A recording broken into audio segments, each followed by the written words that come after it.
근데 왜 그게 안 됐냐 하면 실질적으로 안 되는 구조인데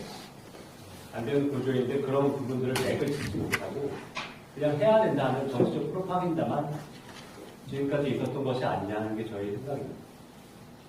자, 이제 저희가 저희는 구성원들이지만 MBC는 KBS랑 또 다르고 다른 어떤 종편들 신문사들하고 다릅니다. 구조 자체가 87년도에 이제 저희가 방송 민주화 과정에서 방송문화진흥회라는 중립적인 그 재단법인이 만들어지고 그 법인이 이제 이사가 있고 또 MBC도 이사가 있습니다. 그리고 그 수많은 지역사들이 있고요. 지역사의 지분 관계가 저희가 대주주지만 소액 주주들도 많이 있습니다. 그래서 각 사마다 지역사 각 사마다 지분 구조가 다르고요. 또 MBC 방송문화진흥회가 100% 저희 주식을 갖고 있는 게 아니라 70%만 갖고 있고 그냥 민영 장학재단이 정수장학회가 30%를 갖고 있습니다. 그러면은 이제 민영화를 하게 되면 30%를 갖고 있는 단순한 장학재단이 엄청난 돈을 벌게 되겠죠. 그럼 장학재단 자체가 그렇게 돈을 받는 게 맞느냐? 그리고 그 자체가 정수장학회, 박정희 대통령과 유경수 여사의 이름을 딴 정수장학회인데 그쪽에 그렇게 많은 돈이 들어가는 게 맞느냐 하는 또 정치적 논란도 벌어집니다. 그런 여러 가지 복잡한 문제들 때문에 시도를 안 한 건 아닌데 안 됐습니다. 그런데 이제 많은 정치인들이라든지 방송 관계자라든지 이런 여러 사람들이 이 문제를 짚어볼 때마다 하겠습니다. 한번 생각해 보겠습니다 했는데 막상 들여다보면 지역사 문제일지 혹은 이 지분 구조에 대한 어떤 방송법 제한이 있고 대기업들부터 못 들어오게 하죠. 지금 밑에 있는 언론노조였던 타이타로도 정치화된 언론노조 활동들이 그런 상황에서 실질적으로 여러 가지 2중, 3중, 4중에 이 매치잇이 있는 게 사실입니다. 그런 부분이 분명히 있는데도 그냥 자기들의 영달을 위해서 내가 자리 한번 차지하기 위해서 난 할 수 있습니다 하면서 많은 사람들이 나왔는데 지금까지 온 게 해보니까 안 되더라고요. 그건 좀 여러 가지 어렵습니다 하면서 지금까지 살아온 겁니다. 그리고 지금까지 윤석열 정부가 들어온 다음부터 한 2년 가까이 진행이 되고 있는데 여러 논의가 됐지만 계속 다람쥐 헛바퀴 쳇바퀴 돌듯이 공허한 논리만 이제 진행이 되고 있는 거죠. 지금도 저희는 되게 바람직하지 않다고 생각해요. 민영화라는 말을 준비 없이 얘기하는 것 자체가 저희는 상당히 좀 껄끄럽습니다. 내부인 입장에서는. 좀 준비를 하고 좀 말씀해 주셨으면 좋겠고요. 그리고 그렇기 때문에 저희는 내부인들의 MBC 진솔한 실태나 문제점들을 파악하고 있는 사람들의 얘기를 여러 사람들이 들어야 된다고 생각을 하고 그런 자리가 본격적으로 만약 하고자 한다면 마련돼야 된다고 생각하는 거죠.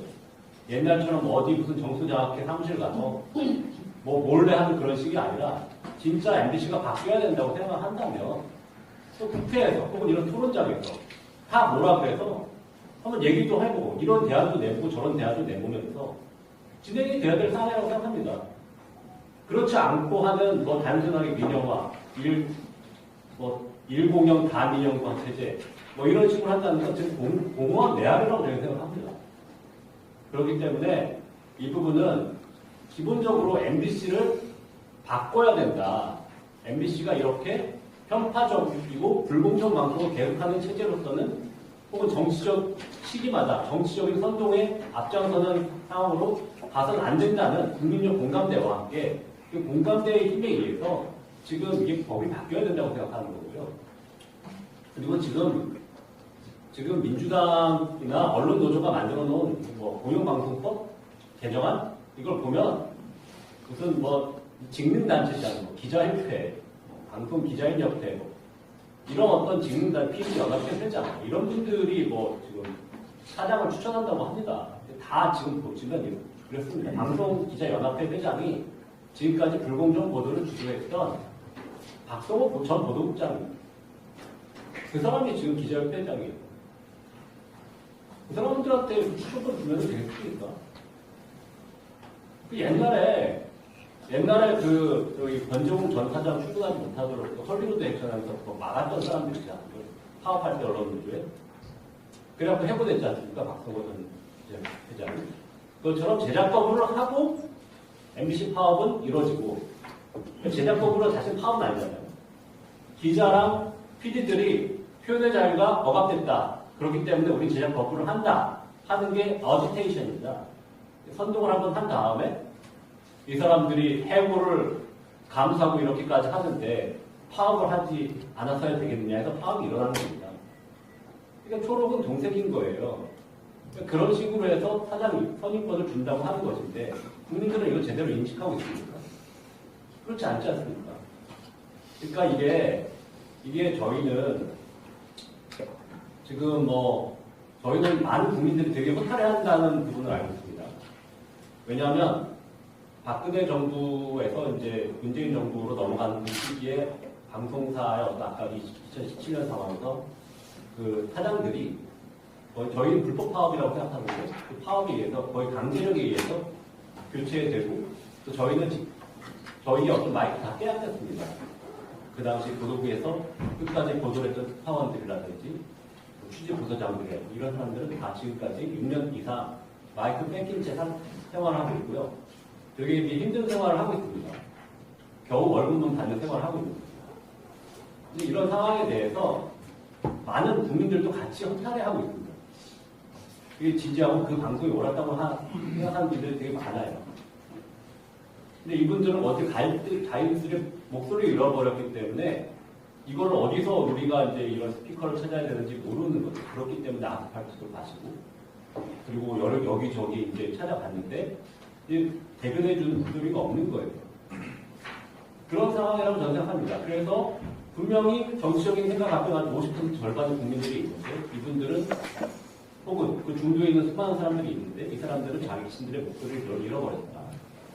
그럼 어떻게 균형성을 찾아주느냐 하는 부분에서 저희는 좀 고민을 해야 된다고 생각을 하고요.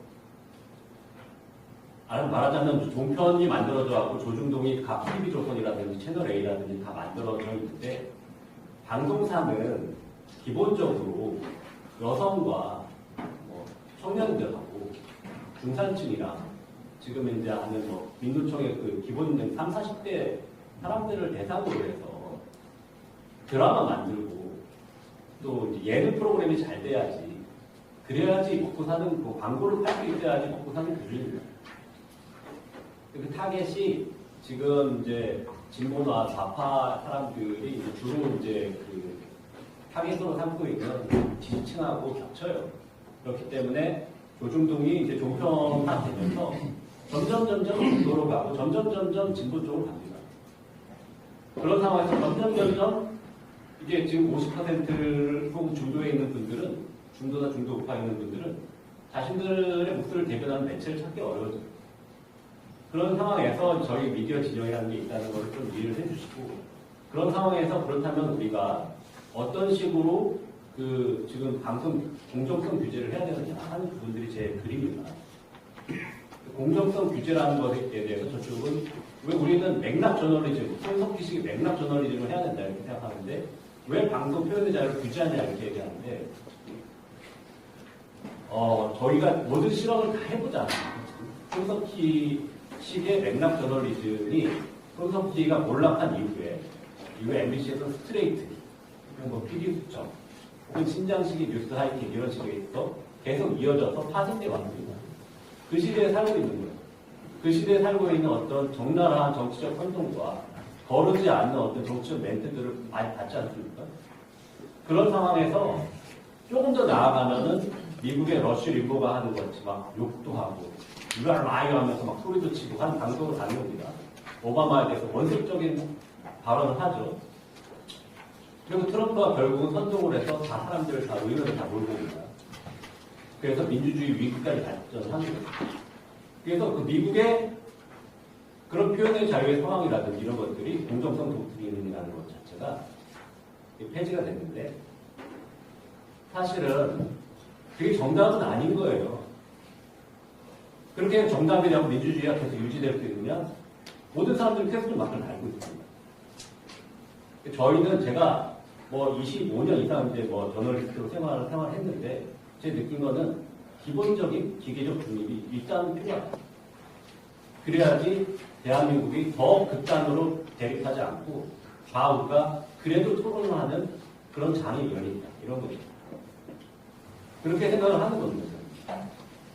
그리고 제가 뭐 일본 특파원도 갔다 오고 와보고 이렇게 여러 가지 매체들을 봤는데 결국은 다양한 어떤 민영 방송사들이 자기들의 색깔을 갖고 보도를 하는 과정에서 경쟁을 하고 이런 과정을 거치는데 지금과 같이 이렇게 극단적인 표현이라든지 뭐 디스인포메이션이나 미스인포메이션처럼 팩트와 가짜뉴스를 섞어서 막 정치 선동을 하는 문화가 점점점 더 유튜브를 통해서 강화될 거라고 생각합니다. 그럴 때일수록 이 부분에 대해서 넉넉고 있다가는 결국은 이게 나라 전체가 엄청난 어떤 원색적인 선동과 정치 싸움에서 모든 국력을 소비해 가는 그런 어떤 과정으로 갈 수밖에 없다고 저는 생각을 해요. 그래서 이제 이 내용을 좀 쭉 보시면 지금까지 이제 전혀 바뀌지 않았다는 것들이 나오고 있습니다. 신장식 뉴스타이틀이라든지 김종대 같이. 김종대는 자기 이름 이니셜을 따서 JB타임스라는 걸 꼭 해요. 그냥 5, 6분 동안 자기의 어떤 평론 같은 거를 마음대로 쏟아냅니다. 그래서 이재명을 편파적으로 응원을 하고 다른 모든 어떤 정치적 세력들은 뭐 원색적으로 깝니다. 그렇기 때문에 그런 식으로 이제 편향적이고 자기 색깔 있는 뉴스를 해요. 그걸 맥락 저널리즘이라고 또 하는 거죠. 근데 그런 것들이 왜 무너졌느냐? 조국 사태 때 이 맥락 저널리즘을 했던 손석희가 뭐 저거는 아닌데 라고 생각을 하면서 조금씩 비판을 하기 시작합니다. 그것도 뭐 대놓고는 못하지만 저건 행태는 좀 바람직하지 않다는 식으로 애둘러서 얘기를 하기 시작합니다. 그러자 스트레이트나 PD수첩이나 이제 뉴스타이틀 이런 식으로 원색적인 MBC는 완전히 조국 편이었거든요. 시청자들이 우르르 MBC 쪽으로 몰려갔고 그리고 이 JTBC에서는 손석희 앵커를 바로 하차시키고 그렇게 해서 이제 사실은 재허가를 준비하는 거죠, JTBC. 그러니까 이 맥락 정널리즘이라는 것 자체는 사실은 이런 어떤 정치 선동 어떤 표현이 있었고 또 재허가를 위해서 사주가 있는 종편은 또 그냥 끌어내렸던 거죠. 그게 종연한 실패입니다. 그렇기 때문에 그런 부분들이 미국에서도 사실은 본조 저널리즘이라는 게 있어요. 본조 저널리즘이라는 게 뭐냐면은 톰슨이라는 기자, 헌터 톰슨이라는 기자가 있는데 이 사람이 자기는 60년대 와서 이 자유분방한 분위기를 그대로 표현하고 있기 때문에 본인이 마약을 먹습니다. 그리고 라스베가스에 취재를 해요. 그래갖고 자기가 폭력을 행사하기도 하면서 그 내용을 주관적인 자기 관점으로 기사화를 합니다.